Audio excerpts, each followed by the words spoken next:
The Copa Libertadores is back on the channel. Morelia versus the guests for today, Alianza of Peru, in a rather bizarre changed kit.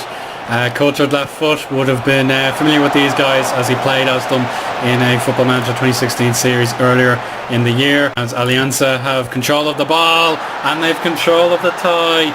Sandoval, 1-0 from a header. The free kick did the trick. And that gives us a mountain to climb here. And we need Fouquet not to get yellow carded, but that's just the way it is.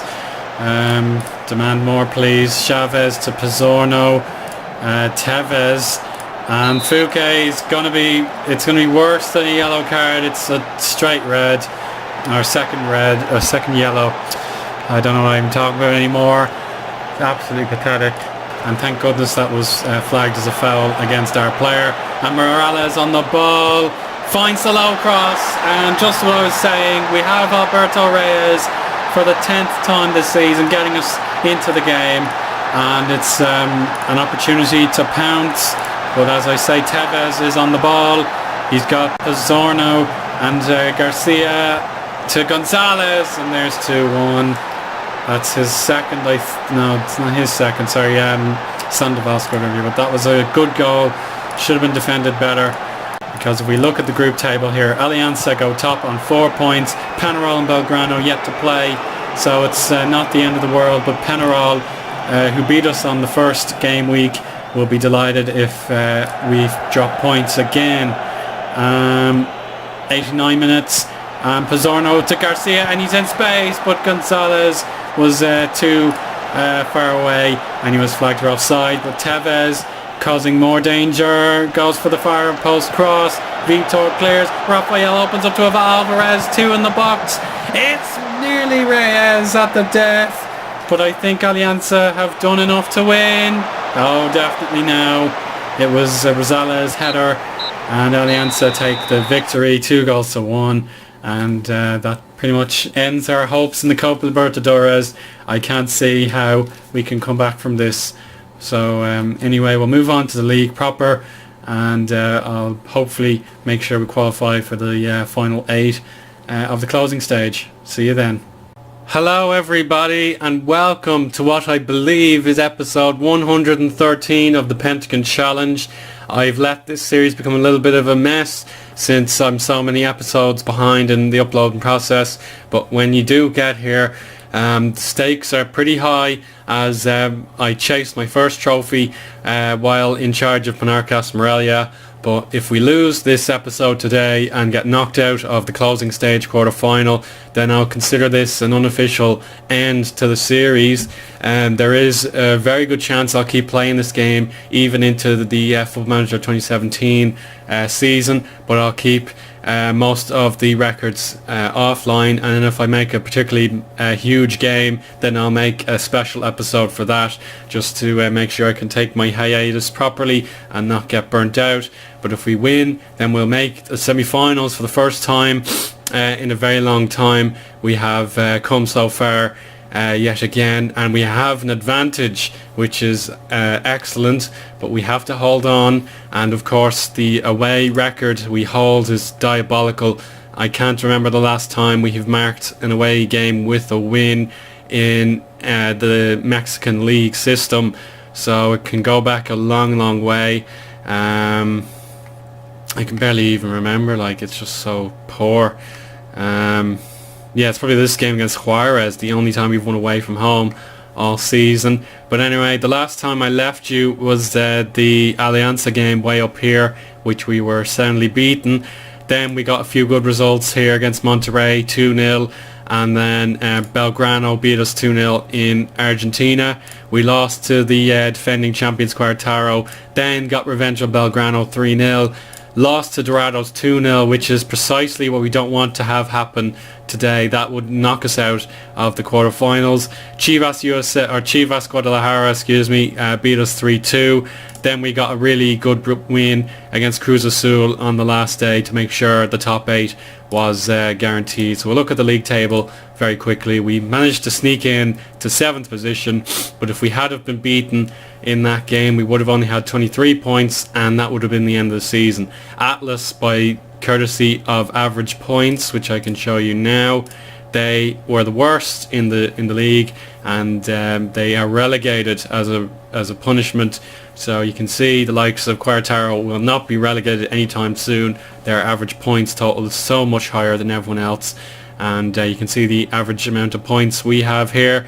We got 53, 51 and 55, so we're pretty much consistent every year, whereas there are some teams that bounce up and down like crazy. You can see who am I trying to think of? Let's say Tigres, 44 one year, 57 the next, and then 75 the year, sorry, it's the other way around. So 75 points 3 years ago, then 57 points 2 years ago, and then this season they've averaged 44, which is pretty terrible. But we haven't gotten better since the last time we were really, really good. So FC Juarez, because they got promoted, they're only counted for one season, and they got more points than Atlas, for example. So that's how it works. I figured that out. So anyway, I have a bit of a cold, so I won't go too wild. But anyway, the Copa Libertadores ended after we beat Alianza 3-1 and then Peñarol 1-1. So we didn't need to win that game in the end because we were knocked out. So just look at that. You can see if we had won the game, we'd only be on 9 points because Belgrano defeated Alianza on the final day. So we were not going to qualify under any circumstances. But it is really frustrating that the only team we couldn't beat in the group was Peñarol, and they were the worst of the lot. And of course they hammered us 5-2 one time. So anyway, my Vasco boys are gone. They were knocked out. And the double holder Santos will play Alianza, who were the worst second placed finishers. So I'm very worried for Alianza's chances. And after beating Dorados 2-1, you can see a 90th minute winner got the job done. So I was going absolutely crazy for that. I kind of wish I live commed it, but you know, I'm in a bit of a bad run of consistency. So we'll make up for that with this away game at the Estadio Banorte, which is 21,000 capacity seater. And the year it was built was 2003, so it's quite an old stadium because we're in the year 2028 now. And if you've been checking out my Twitter, you probably see on FM17 I scanned my face onto the game, and it looks a lot better than this, but the actual jawline isn't very it's not very good. Like my face is a bit chubbier than what I get on FM17. I look pretty evil. But anyway, if make sure you check out my Twitter. I'm doing a St. Patrick's Athletic beta save, so I'm sure that'll be well out of date by the time this video gets released. But I'm just going to name my team and head into the game. We need the draw or a big away goals defeat. We'll have to wait and see what we can muster. Okay, welcome back. I've named my starting 11. Of course, I've lost half my team anyway because of the commitments midweek. But this is pretty much the best team I can play. I've got Gonzalez in goal, Rossi, Carlos, Delgado and Requeijo in defence. Acevedo, Moreno will partner in centre midfield. Vitor will go in behind Delgadillo. Cota and Omar Bravo are the wingers. They've named a 4-3-1-2 formation, so they will be going for goals. They just need one to guarantee qualification, but they also have to think about the clean sheet, and that is what I'd like to do. Avoid them getting the clean sheet, make sure we nullify that away goal. But the odds of us losing are quite high. I'm not confident of a win. We have to do better away from home than we usually do, and this is a great chance to change our fortunes. The response to Team Talk isn't particularly engaging, but we'll have to give it our best shot anyway. We've got Delgadillo, the hero from the last game, and our top scorer of the season up front, and we can only hope for the best. Time for kick-off, and already we're showing a quick tempo. Requeijo on the ball, feeds it back to Cota. Cota just needs to cross. He goes for the looped cross, but Delgadillo hits it over the bar. Hard luck, but this is very positive for Morelia thus far. We just need a clean sheet and we are through no matter what happens. No booking according to the referee there. Dorados get one shot, don't make a count. But anyway, we have Vitor on the ball. Can he keep going? Goes short to Bravo, and Moreno at the edge of the box. Oh, somehow he loops it over the top. I'm encouraged with what I've seen so far, so we'll try and communicate that to the players. Here's a long goal kick. Acevedo picks up a loose ball. Bravo on the move, takes on the left back. Vitor now, short, and Delgadillo's offside. Oh, great chance. It would have been a fluke goal, but that was still a lovely finish, so we have to remain positive. Anyway, we have a Quarataro goal, so they'll be defending the title, no doubt about it. Morelia played a lot better than Dorados, but one mistake from either team will be costly. It's who wants it the most. It's a foul-y kind of game, 1 yellow card each, 7 fouls in total each, but Morelia having the better team. A strange neck for Hernandez. Where does he play? Oh, he's the striker. He is one of the strikers, and it's a poor live comm without any doubt. It's still extended highlights, but it's 0-0 at the break, and I can't admit I enjoyed that. We had the one goal ruled out for offside, and it was a correct decision. But anyway, they have changed their striker as a result of that neck injury. What can we do to improve? Moreno's not doing well, so we might push him up back to how he likes it as an advanced playmaker. Vitor not doing particularly well, so we'll change him into attacking midfielder attack, and then everyone else apart from Delgado seems to be okay, so we'll live with that. We just need this result and we'll be okay. Maybe mix up the crossing a little bit and prevent short keeper distribution. So let's say we're capable of better.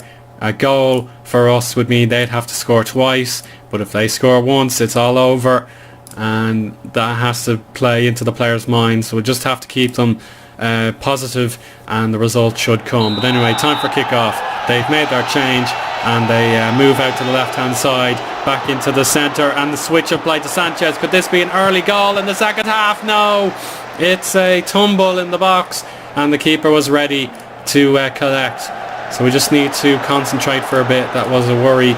Dorados nearly made that chance count. Yellow card for our centre back. We might have to think about that. Sanchez to Savio.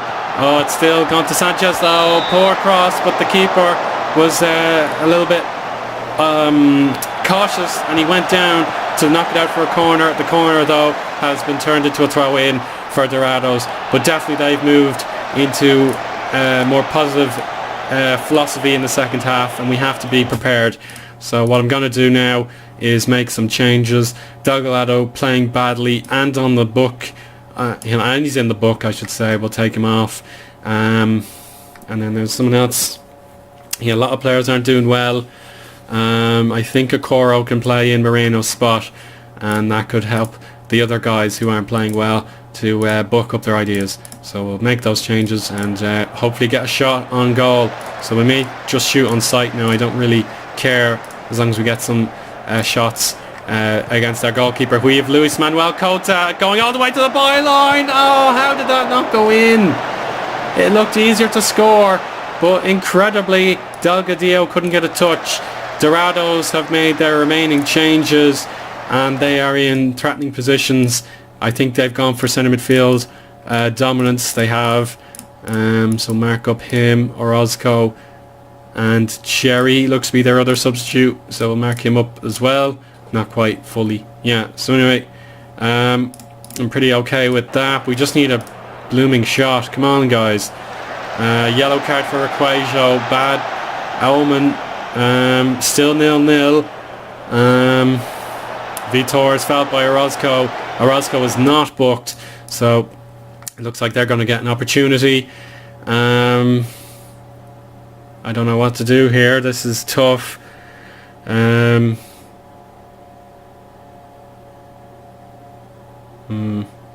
think Wallace and Ricardo can come on, and if necessary we'll move him backwards. Wide support, target man. We'll move Vitor back a little bit and Delgadillo back a little bit.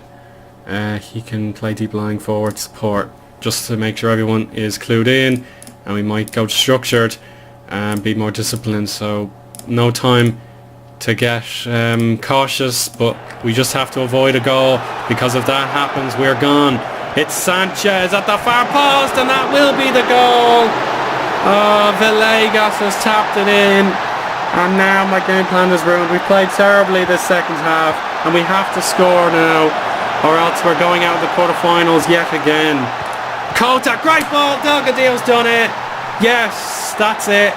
Now it's time to defend. Well done, Delgadillo. You've proven me wrong again. Time to tighten up. This is cautious time now. Requajo to Rosales' feet. Return to him. So what a moment to score. It means we won't win away from home. I don't mind that too much. That's going to be the red card for Miranda. He's flipped out. He's lost his cool. And the referee has had enough. Red card for a second bookable offence.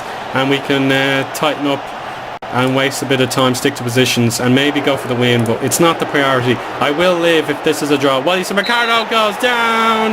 It gets better for Morelia. We have the penalty, and we can win away from home for only the second time all season. It's Kota straight down the middle, and we have proven ourselves worthy of the victory. And well done, guys. 2-1 in both legs makes for wonderful reading. And I have to say, what attitude. Brilliant recovery job from my players. It looked like we were beaten, but Delgadillo has proven his quality yet again, and their reaction to going a goal down or conceding the early goal was very poor. They scored, gave away that goal, had the man sent off, and gave away a penalty. If that had been my players doing that, I would have been banging on the table. But well done. We've won away from home. We have revenge on Dorados, and we have a chance at a trophy, more so than we've had before, and that means a lot. But the quality of the teams remaining is absolutely huge, so I won't count my chickens just yet. But the series won't come to a careening halt just yet. We have 2 more episodes to make. I hope to get around to them sometime. But I'm just so happy that we've actually won a quarter final. It means I'm not going to be a steaming letdown and a flop at Morelia. I really didn't want this job to be the worst of my career thus far. We have a chance to undo that damage, and then I can leave the club if a better job appears without too much guilt. But at the minute the jobs market is very, very slow. So Querétaro and Morelia both win their games. Fuentes not particularly happy with an injury, but let's just see what the remaining games are. We've got Querétaro, Tigres or Cruz Azul remaining. We have beaten Cruz Azul already this season, but when we played them away from home, they hammered us 3-0 in the quarterfinal stage, remember that, and then 2-0 at their ground also. So we don't know who we're playing yet. We'll find that out for you, I think, now. Semi-final draw tomorrow. Oh, it's today, so we'll just hurry that up and see who we get. As I say, let's find out. Here we go. Oh, it's an open draw. So I'd hope for Tigres. We know how to beat Tigres. Querétaro, no chance. Cruz Azul, not likely. So we'll see what happens. We want probably home advantage second, so at least we can realise what we're doing wrong and alleviate that. So Cruz Azul out first, Tigres out next, and it looks like we're gone. We're playing the holders Querétaro in the semi-finals. They know how to win this tournament. They've been in the last 2 finals, and they've won it in 2020/21 as well. So it looks like our journey is going to come to an end unless we pull out a real performance to be proud of in the closing stage semi-finals. But I'm glad to have made it this far. We have home advantage first, so we have to hammer them there and then to stand any chance. But they are former champions of North America, and they're going to win the final again. They've hammered Real Salt Lake 4-0 in the first leg, so they're going to redeem themselves after Toronto FC took the title away from them last year, and they're doing pretty okay in the MLS. They had such a poor run of games going earlier, or at least last season. I think they were really, really bad. So anyway, yeah, they did really poorly last year. 19th in the MLS Supporters Shield. We'll just look at that now. Yeah, they came second bottom, which is absolutely pathetic. But they are certainly back on track. But anyway, we'll try and beat the North American champions and hope that job appears in the jobs market very soon. But until next time, we'll give it our very best shot. And thank you very much for watching. Bye for now.